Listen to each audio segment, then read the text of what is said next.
بسم الله الحمد لله والصلاة والسلام على رسول الله. السلام عليكم ورحمة الله وبركاته. كسود هذا حلقة عصب إن شاء الله BCY TV إن شاء الله حلقة عصب وحين كويجينا حديث كم إذا حديث النبي عليه الصلاة والسلام فسقناضي وإلهي سبحانه يعني والنبي عليه الصلاة والسلام يعني كجو الرميو يعني في ديتانك إسلامك iyo inuu maaragtay daafaha caalamka oo dhan gaarayo xadiiskaas oo si practical maanta ay rabnaa inaynu eegno inagoo og in maaragtay islaamku uu ku fiday maanta caalamka oo dhan inagoo og in maanta islaamku uu yahay magaranaysaa yani diinta yani loogu soo gelitaanka badan yahay ayaa haddana waxyaabo fara badan baa dunida ka dhacay maanta oo maaragtay farxad iyo magaranaysaa gelinaya qof kasta farxad gelinaya muujinayana maaragtay xaqnimadii islaamka iyo sida kelmad walba oo islaamka ka mid yihiin ay keligeed u tahay yani mucjiso inay u tahay xadiis waliba keligiis xadiis walba oo saxiixa oo sugnaaday uu keligii u yahay yani mucjis waxa aynu eegi doonaa insha allah biidnillaahi kariim oo aynu maaragtay aynu eegi doonaa biidnillaahi kariim waxaynu eegi doonaa in yar oo maaragtay laga soo duubay dad qabaa'ila oo cawaan ahaa oo magaranaysaa dhul deganaa maxaan ku rahdaa waddanka Namibia deganaa oo magaranaysaa ay u yimaadeen niman ducaad ah oo muslimiina ay u yimaadeen dadkaasi oo markaa haystay iyagu diimo kale ayay haysteen diimihii kale ay haysteen iyo dhaqankoodii oo ay ku adkaadeen xataa waxaa la sheegaa Namibia oo kale dhulka ay ku nool yihiin xataa dawladdoodiibay waxay ka diideen inay koronto siiso yani dadka aaminsan xataa inay korontadu shar la soo gelayso ma arkaysaa yani waa yani waxaanaynu isticmaalayno sida social mediahan iyo internetkan iyo waxaan haba sheeginba lagamaba yaqaanba waana caalamkan maanta aynu joogno waa waxyaabaha yaabka badan bay ka mid tahay taasina waxa markaa u tagay ducaad muslimiina oo markaasi ka soo warramay iyaga oo maaragtay u soo bandhigay islaamka isla markiibana yani waxa ay yani ay aqbaleen inay maaragtay diinta yani ay qaataan diinta islaamka ay qaataan marka arrintaas oo runtii aad u farxad badan in ilaahay subxaana watacaala uu ka badbaadiyey oo maaragtay uu naarta ka badbaadiyo dadkaasi ayna la imanin ila dad maaha ay saameeyeen waxyaabahan dadyowga kale inta badan saameeyaan dad ay saameeyeen maaha sidaa daraaddeed waxa ay markaasi la yimaadeen inay markiiba horey ka aqbalaan ma garanaysaa wixii loo sharaxayay oo islaamka ku saabsanaa markii hore waa dad waxay ahaayeen yani iyagu dhaqamaadkooda waxyaabaha ay aaminsan yihiin dee waxyaabo iska khuraafaada oo ma garanaysaa bahalkii laakiin hal mid oo fitrada ah ayaanay ku kala bayrsanayn meel walba oo dadku uu joogo aadamuhu sidiisaba fitra ku jirta fitradaasi waxa weeyaan in uu qofku marka loo sharaxo islaamka uu markiiba fahmi karo haddii aanay qofkaasi saamayn ku yeelanin waxa loo yaqaano afkaaraha iyo falsafaadka haddii aanay yani falsafooyinku maanta falsafooyin fara badan baa caalamka jira haddaanay falsafadahaasi qofka ku qasbin inuu boqolaal su'aalood iyo boqolaal shaki keeno oo uu qofku u bandhigo yani fitradii saxiixa ah oo qalbigiisa ku jira in dunidan uu leeyahay yani cid abuurtay inay jirto in ay ma garanaysaayey in uu yahay keli waxaas oo dhan bay dadku qaadan karaan oo si fitra ay u qaadan karaan waa marka aanay falsafaadka iyo waxyaabahan kale ee tashuushka ah aanay maaragtay dadka lagu furin marka insha allah biidnillahi kariim bal waynu isla eegi doonaa waxaan inoo shidayaa hadda dadkii ka hadlayey ee dacwada ugu tegey ilaahayna subxaana watacaala uu gacantooda kusoo mas-uuliyey dadkaa faraha badan leh waa dad ducaada oo ilaa iyo london iyo jarmalka iyo meelahaasay ka baxeen kadibna waxay tageen yani dhulkaasoo ay dacwada ku fidiyaan marka waxaa ka mid a dadkii ay la kulmeen dadka loo yaqaano hama oo ku nool waddanka namibia waa dad cawaanahoo qaawan oo markaasi haddana markii loo sharaxay fitrada iyo islaamka isla markiiba hore ka islaamay maasha allah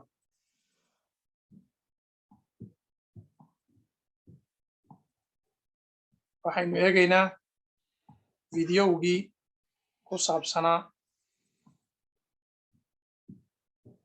ayaynu rabnaa inaynu shidno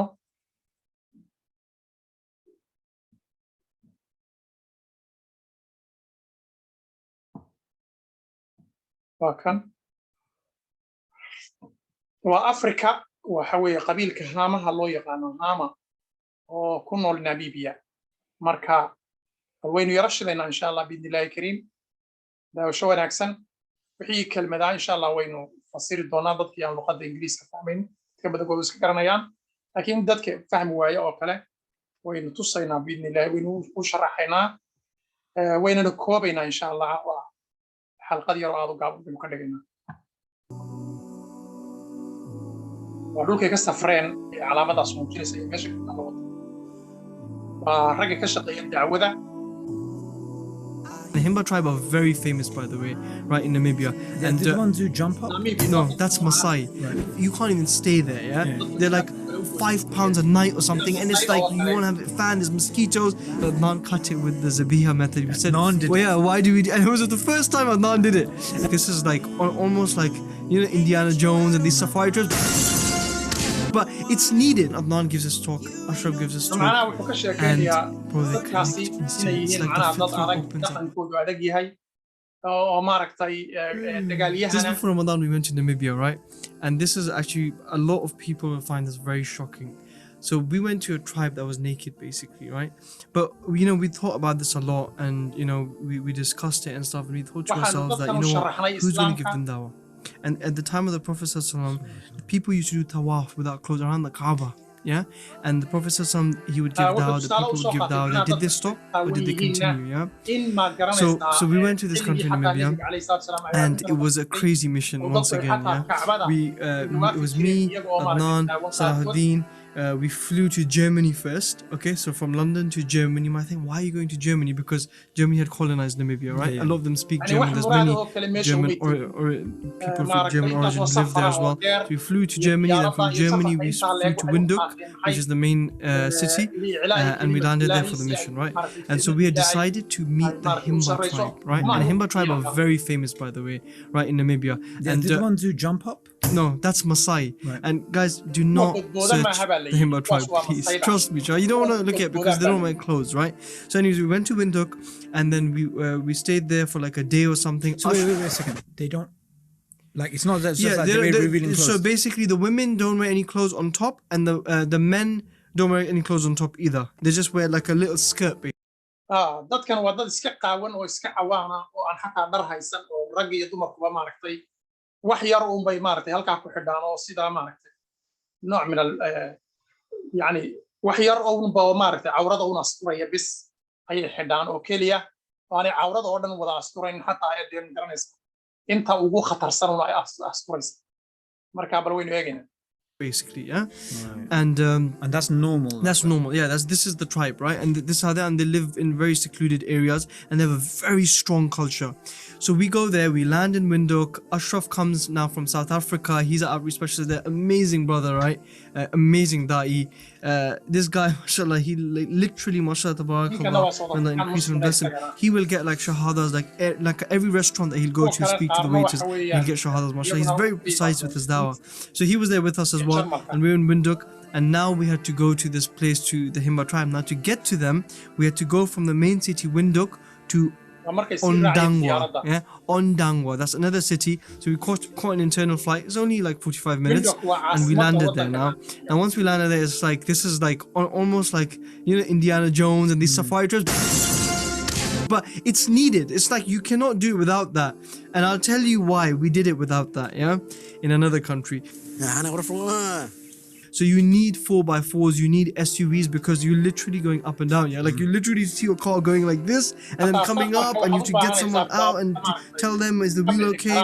So we basically got our cars, and we had like 3 different cars, and we loaded it all up. All of the brothers got in, we were ready to go and give dawah. Then after that we had to drive, I believe 3 or 4 hours. So we flew first, then we had to drive 3 or 4 hours, and then we get to this place. Now we're getting close to the Himba tribe, right? And they're like, okay, we're getting really close now, let's go. And now all the roads start going up and down. Yeah, you're literally in this terrain, the wheels are skidding. What's around the geography around? What is it like? Bro, it's like Namibia is one of the most unpopulated countries on the planet. Wow. Yeah, it's so big, and it's only got 2 million population. Yeah, it was crazy, and to basically predict the future and know what's good for them.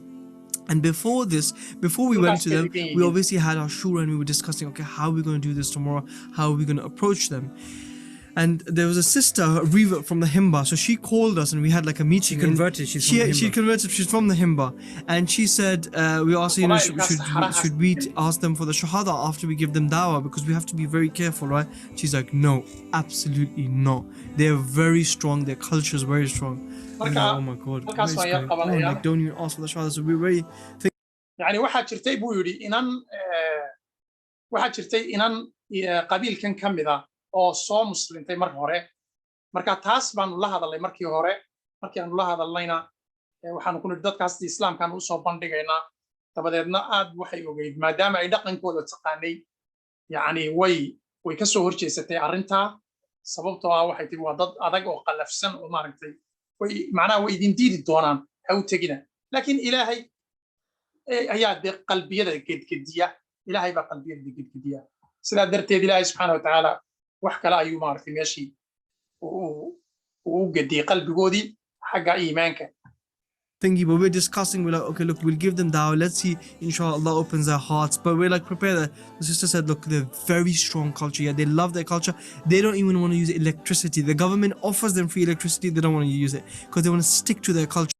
Wow, wuxuu leeyahay xataa dowladda dadkan xataa yani maadaama ay dhaqankooda ku adag yihiin, waxa ay markaasi yani xataa diideen inay dowladdu maaragtay korontadii ay siinaysay dowladdu xataa way diideen.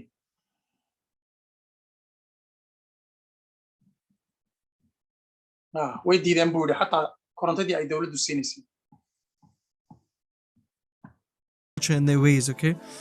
So then we arrive to this area, and then we go, and obviously, alhamdulillah, we're all lowering our gaze and we're not looking at our respect. And by the way, even out of respect to Himba, you don't stare at the women, yeah? Even though they're not covering their tops, you don't actually stare at them. So we go to the chief, the man, and we say, thank you, chief, for allowing us to come. And we really appreciate it. And they're like, no, thank you for coming, because you promised us that you guys would come, and you actually made it, yeah? It shows you how important it is to stick to your promises, you know, as best you can, because they see it. Especially these tribal societies. Yeah, and they're looking at us as Muslims. So we're like, okay, so this was the introduction. We're like, we're going to come tomorrow for the whole day. Now we need to book the hotel, because we actually don't have a hotel, because it's another city and there's booking.com is like not there. It's very complicated. We go to hotel 1, close, nothing. We go to another, we have to get something reasonable. So we get to this, we can't go to the hotel. So like we turn back our car, and now we need to get us, yeah? She's like, be careful, don't ask them for the shahada. You know how it's like with tribes and stuff, you have to be very careful. So we arrive the next day, and we get close to the Himba, and we go there, and they all are gathered under a tree, and then Ashraf starts to give his dawah, and he starts to give them dawah, and it's translated. Then Adnan gives it, and he keeps it very simple. He says, you know, our God is one God. We believe in one God. So, and he gives them the example of chiefs. He said, if you have your chief, and then you have other people in between that chief, and if you know the chief, wouldn't you go to the chief and ask him for permission? Why would you go through other people and intermediate?